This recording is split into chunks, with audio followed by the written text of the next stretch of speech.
Hello everyone, welcome to IFAS. So aspirants, if you are targeting for IIT JAM 2026, so अगर आपको अभी तक नहीं पता है कि कौन से टॉपिक्स ऐसे हैं जिन पर ज़्यादा वेटेज है, ज़्यादा सवाल पूछे जाते हैं और इवन इन पर जो सवाल पूछे जाते हैं वो स्कोरिंग होते हैं, ज़्यादा मुश्किल नहीं होते हैं, तो इस वीडियो में हम वही डिस्कस करेंगे।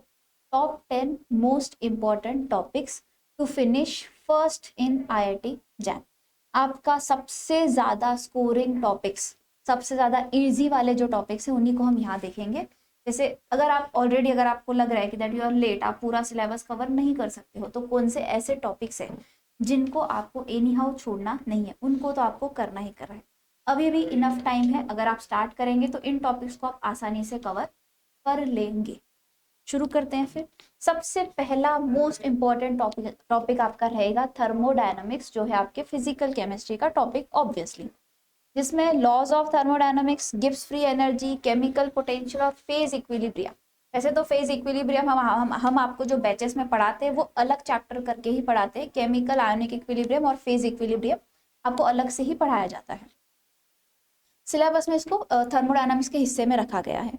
सो ये टॉपिक आपके लिए ज़्यादा इजी है, स्कोरिंग है और हाई वेटेज टॉपिक है। इन पर आपको न्यूमेरिकल और एमसीक्यूज मिलेंगे ही मिलेंगे।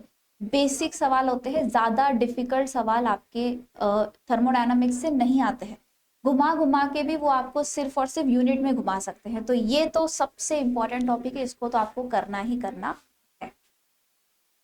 आगे चलते हैं केमिकल काइनेटिक्स, जिन पर सवाल आपको रेट लॉ पे आएगा, इंटीग्रेटेड रेट इक्वेशन पे आएगा, Arrhenius equation, steady state approximation, इन पर सवाल आते हैं। स्टेडी स्टेट पर तो मतलब फ्रिक्वेंटली देखा गया, एक साल आएगा, दूसरे साल नहीं आया, फिर तीसरे साल फिर से आया। फ्रिक्वेंटली स्टेडी स्टेट अप्रोक्सीमेशन पे सवाल आते हैं, ज़्यादा कैलकुलेटिव नहीं होते हैं, बड़े ही आसान सवाल होते हैं। तो इजी मार्क्स से फॉर्मूला बेस्ड आएगा, और जैम में तो उनको एक या दो क्वेश्चन न्यूमेरिकल बेस्ड उनको डायरेक्टली पूछने ही पूछने हैं आपको केमिकल काइनेटिक्स से। डायरेक्ट है, कुछ घुमा नहीं रहे, सीधा फॉर्मूला बेस्ड आएगा। फॉर्मूला अगर आपको आता है then you are able to solve that numerical. फॉर्मूले के साथ साथ केमिकल काइनेटिक्स में एक और चीज हमें ध्यान रखनी होती है कि कौन से टर्म का मीनिंग क्या है। ए माइनस एक्स का एग्जैक्टली मीनिंग क्या है, रिमेनिंग अमाउंट है या जो प्रोडक्ट बना है वो अमाउंट है। तो ये टर्म्स का मीनिंग हमें पता होना जरूरी है, तब हम न्यूमेरिकल्स को आसानी से सॉल्व कर पाते हैं। अगर इन टर्म्स में आपको दिक्कत हो रही है तो न्यूमेरिकल में भी आपको दिक्कत हो सकती है। अगर इनमें कोई दिक्कत नहीं है तो सीधा सीधा फॉर्मूला बेस्ड ही आपका न्यूमेरिकल एग्जाम में आता है, सीधा सीधा आता है, कुछ भी चेंज नहीं करते हैं वो लोग। नेक्स्ट है क्वांटम केमिस्ट्री। तो क्वांटम केमिस्ट्री में particle in 1D box, Schrodinger equation का बेसिक, हाइड्रोजन एटम और क्वांटम नंबर्स पे सवाल आते हैं। कंसेप्चुअल भी आते हैं, न्यूमेरिकल भी आते हैं। क्वांटम में एक्चुअली मोस्टली द स्टूडेंट्स ऐसे डर जाते हैं, थोड़ा डिफिकल्ट है, ऐसा है वैसा है, बट एक्चुअल में इस पर जैम लेवल में सवाल बड़े ही आसान आते हैं, ज़्यादा ट्रिकी नहीं आते। सिलेबस इसका थोड़ा ट्रिकी होता है लेकिन सवाल इस पर आसान आते हैं, तो आपको इस टॉपिक को भी छोड़ना नहीं है। फिजिकल केमिस्ट्री का हार्ड टॉपिक है लेकिन सवाल इस पर इजी आते हैं, तो आपको इनको अच्छे से ही करना है। नेक्स्ट चलते हैं अभी इनऑर्गेनिक की तरफ। इनऑर्गेनिक में आई गेस ये बताने की जरूरत नहीं है, सभी को पता होगा, कोऑर्डिनेशन केमिस्ट्री बहुत ही इंपॉर्टेंट टॉपिक होता है, जिसमें वो CFT, CFSC calculation, spectrochemical series and isomerism in complexes, mostly इन्हीं पर सवाल आते हैं। यही उनकी गाड़ी घूमती है, थोड़ा उनको आगे जाना होगा, VBT पे वो जाएंगे, मोस्टली इन्हीं पर सवाल आते हैं। और इतना हमें पता है कि 2 से 3 क्वेश्चन आएंगे ही आएंगे आपके कोऑर्डिनेशन में से, गारंटी है। उनको अगर क्वेश्चन डालना है वो कोऑर्डिनेशन में से डालेंगे और इन्हीं टॉपिक में से डालेंगे, तो आपको इस टॉपिक को भी अच्छे से करना है। नेक्स्ट चलते हैं इलेक्ट्रोकेमिस्ट्री, जो आपके फिजिकल केमिस्ट्री का टॉपिक है, जिसमें EMF of cell, Nernst equation, conductance and Kohlrausch law बड़ा ही फेवरेट टॉपिक है उनका। इसके ना न्यूमेरिकल बड़े आसान होते हैं, सीधे सीधे होते हैं, इसके भी ज्यादा घुमाते नहीं है वो। एक बार कभी अगर उनका मन किया तो एक आधा कोई सवाल वो ट्विस्ट कर लेंगे, अदरवाइज इसके भी क्वेश्चन बड़े आसान होते हैं, सीधे सीधे होते हैं, तो आपके लिए स्कोरिंग टॉपिक है और ज्यादा वेटेज है इसको। आपको हमारे वेबसाइट पे लर्न फ्री सेक्शन में पेपर एनालिसिस मिल जाएगा, आप वहां जाके देख सकते हैं कि कौन से टॉपिक में से कितने क्वेश्चंस पूछे गए हैं। वहां पे ना हमने section ABC, MCQ, MSQ, NAT तीनों केस में, मतलब तीनों के ही तीनों पार्ट्स में डिवाइड किए हैं क्वेश्चंस को। कि अगर इलेक्ट्रोकेमिस्ट्री में से 3 क्वेश्चन आए हैं तो 3 क्वेश्चन में से कितने एमसीक्यू थे, कितने एमएसक्यू थे, कितने एनएटी थे। इस फॉर्मेट में हमने वहाँ पे सेपरेशन किया है, तो वहाँ जाके डिटेल एनालिसिस देख सकते हैं। तो आपको अंदाजा आ जाएगा कि हाँ, ये जो टॉपिक्स मैं आपको बता रही हूँ बड़े ही इंपॉर्टेंट टॉपिक है आपके एग्जाम पॉइंट ऑफ व्यू। आगे चलते हैं। अगर ऑर्गेनिक केमिस्ट्री की बात करूँ तो रिएक्शन मैकेनिज्म बहुत ही इंपॉर्टेंट टॉपिक है। इंटरमीडिएट्स पे सवाल आता है, SN1, SN2, E1, E2। आपका मैकेनिज्म ही फाउंडेशन है, आपको उसे अच्छे से ही करना है। ऑर्गेनिक केमिस्ट्री में से 30% पेपर आपका यही निकल जाएगा। Name reaction, aromatic electrophilic substitution और SN1, SN2, E1, E2, यहाँ पे ही आपका 30% ऑर्गेनिक केमिस्ट्री निकल जाएगा। सो फिजिकल और इनऑर्गेनिक होने के बाद आपको इन टॉपिक्स पे ध्यान देना है। नेक्स्ट है ऑर्गेनिक में से स्टीरियो केमिस्ट्री, एक बहुत ही इंपॉर्टेंट टॉपिक है।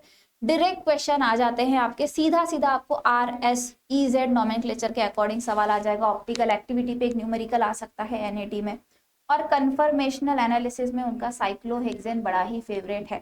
कायरलिटी पे भी सवाल आएगा। 1-2 क्वेश्चन डायरेक्टली आ जाते हैं स्टीरियो केमिस्ट्री में से, बाकी रिएक्शंस में तो स्टीरियो केमिस्ट्री आज में पूछती ही है, तो वो रिएक्शंस के टाइम पे आपको पढ़ाया जाता है।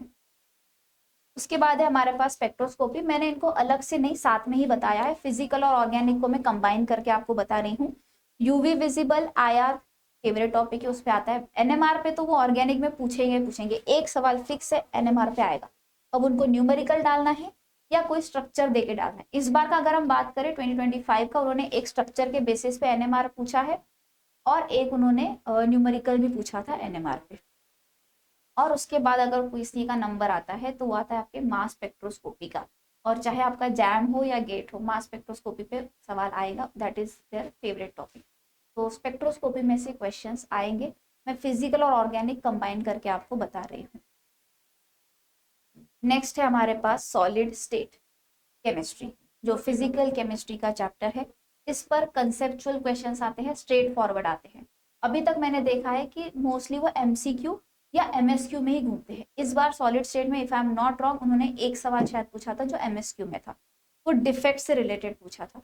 और बाकी अगर मैं बात करूँ क्रिस्टल सिस्टम, पैकिंग एफिशिएंसी, इस पे वो MCQ रिलेटेड कुछ आपको पूछ सकते हैं। इस बार का अगर एनालिसिस देखें तो उन्होंने MSQ एक पूछा था पॉइंट डिफेक्ट्स के बेसिस पे, तो वो क्वेश्चन आपका पूरा सॉलिड स्टेट केमिस्ट्री का ही था। बाकी चैप्टर्स होने के बाद ये चैप्टर भी आपके लिए बड़ा ही इजी स्कोरिंग चैप्टर है, ज्यादा डिफिकल्ट क्वेश्चन इसमें नहीं आते हैं। सो ये थे आपके कुछ टॉपिक्स। अब हम चलते हैं इनऑर्गेनिक। अभी तो IAS मैंने इनऑर्गेनिक आपको सिर्फ कोऑर्डिनेशन केमिस्ट्री बताया है। केमिकल बॉन्डिंग भी उनका एक फेवरेट टॉपिक है, जिसमें वो VBT, MOT, हाइब्रिडाइजेशन और शेप्स ऑफ मॉलिक्यूल्स पे सवाल पूछते हैं। फंडामेंटल सवाल होते हैं, बेसिक सवाल होते हैं, और बॉन्ड ऑर्डर पे तो एक क्वेश्चन आएगा ही आएगा आपका केमिकल बॉन्डिंग से, तो आपको इसको अच्छे से ध्यान देना है। अगर सारे टॉपिक्स में बात करूं तो आपको किस सीक्वेंस में इन्हें रखना है, तो सबसे पहला काम आपका रहेगा फिजिकल केमिस्ट्री को खत्म करो। Thermodynamics, chemical kinetics, quantum, electrochemistry, ये आपके स्कोरिंग टॉपिक है, इनको आप पहले कर दो। ये होने के बाद आप इनऑर्गेनिक की तरफ जाओ, जिसमें केमिकल बॉन्डिंग, कोऑर्डिनेशन केमिस्ट्री आपको करना है। अब मेन ग्रुप केमिस्ट्री में से भी क्वेश्चंस आते हैं अच्छे खासे, सॉरी मेन ग्रुप एलिमेंट्स में से भी क्वेश्चन आते हैं, S ब्लॉक, P ब्लॉक से आते हैं, बट वो चैप्टर बहुत लेंदी है और बहुत थ्योरेटिकल है, तो उसको ना आप आखिरी के लिए रखो। पहले ये टॉप 10 जो मैंने आपको बताया वो करो, ये होने के बाद आपको लगता है तो आप सरफेस लेवल पे कर सकते हो। ऑर्गेनिक केमिस्ट्री में अगर आपको करना है तो आपको मैकेनिज्म और स्टीरियो केमिस्ट्री पे ज्यादा ध्यान देना है।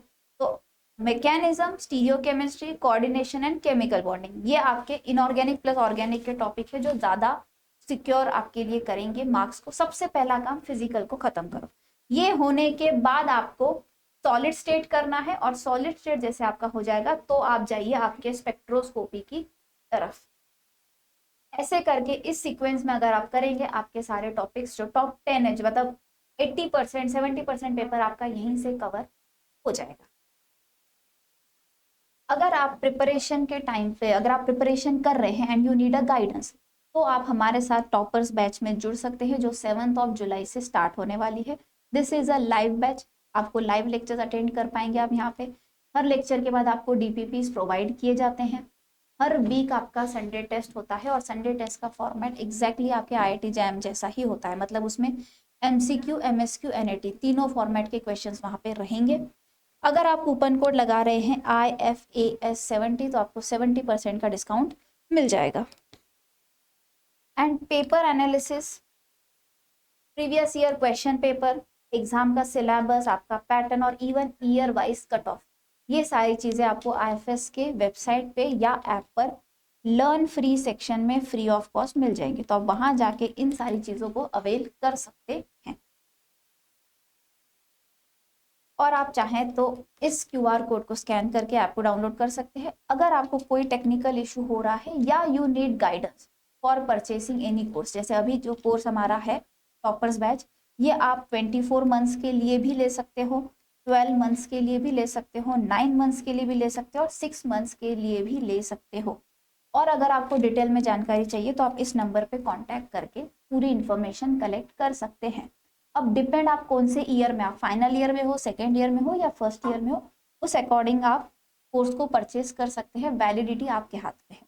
इवन अगर आप पहले परचेस कर ले और बाद में आपको वैलिडिटी बढ़ानी है तो उसका भी ऑप्शन आपको वहाँ पे बाद में मिलेगा। तो आज के वीडियो के लिए इतना ही। Thank you so much. I hope this video was helpful. Happy learning. Bye bye. अब हम आपसे मिलेंगे नेक्स्ट वीडियो में नेक्स्ट इन्फॉर्मेटिव टॉपिक के साथ।